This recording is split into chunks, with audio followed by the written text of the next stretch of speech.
व्यवसाय वाढीसाठी संधी शोधताय? ती संधी लवकरच येतीये.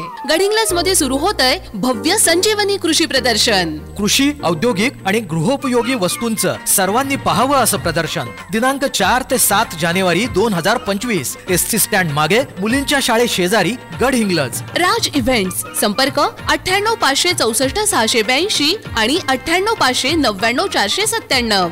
आजच आपला स्टॉल बुक करा. केएसए लीग स्पर्धेने कोल्हापूर फुटबॉल हंगामाची सुरुवात.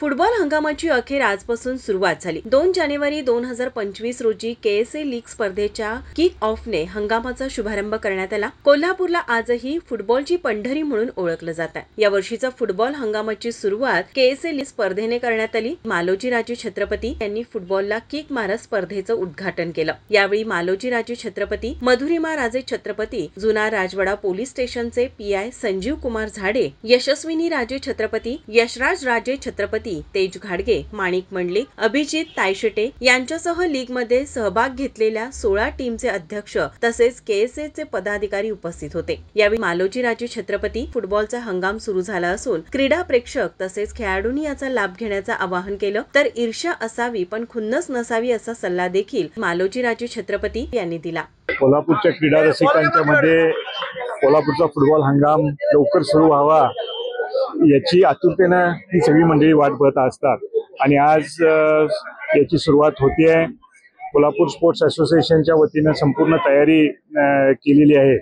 यामध्ये 16 संघ आणि जवळजवळ 320 खेळाडू अधिकृतपणे रजिस्टर झालेले आहेत. जवळजवळ 44 खेळाडू हे कोल्हापूरच्या बाहेरचे आहेत. आपण 2 वर्षापूर्वी नियम केला की फॉरेन खेळाडू यामध्ये आपण परवानगी देत नाहीये. त्याचं कारण एकच आहे की यामध्ये स्थानिक खेळाडूंना आणि आपल्या भारतीय वंशाच्या खेळाडूंना जास्त संधी मिळावी यामध्ये खेळायला. यासाठी आपण फॉरेनच्या खेळाडूंना आपण 2 वर्षापासून त्यांना खेळू देत नाहीये. आणि म्हणून आपल्याला आजही बघतोय कोल्हापूर सारख्या ठिकाणी देखील 44 मुलं ही बाहेरच्या जिल्ह्यातली आणि परराज्यातली देखील यामध्ये खेळत आहेत आणि आपण चांगल्या पद्धतीनं नियमावली केलेली आहे. मला विश्वास आहे की यावेळेला क्रीडा रसिक याला चांगली उत्तम दाद देतील आणि कोल्हापूरचा हा फुटबॉल हंगाम आज सुरू होतोय. लीगनी सुरुवात होतीये. लीग मध्ये जवळजवळ 56 सामने खेळवले जाणार आहेत आणि त्यावर मग लीगचा विजेता आणि उपविजेता ठरेल. त्यानंतर नॉकआउटच्या टुर्नामेंट सुरू होतील आणि जवळजवळ हा 8 महिने आता हा जवळजवळ हे सगळे फुटबॉलचे सामने चालू राहतील. आणि मला वाटतं की कोल्हापूर एक फुटबॉल वेडं शहर आहे आणि या शहरांमध्ये फुटबॉलला एक आगळा आणि वेगळा क्रीडा वारसा आहे, क्रीडा परंपरा आहे. यामध्ये माझी विनंती आणि आव्हान आहे की यामध्ये सगळ्याच लोकांनी आपापल्या मर्यादा ओळखल्या पाहिजेत आणि हा हंगाम हा अतिशय चांगल्या पद्धतीनं खिलाडूमय वृत्तीनं साजरा झाला पाहिजे, शांततेत झाला पाहिजे.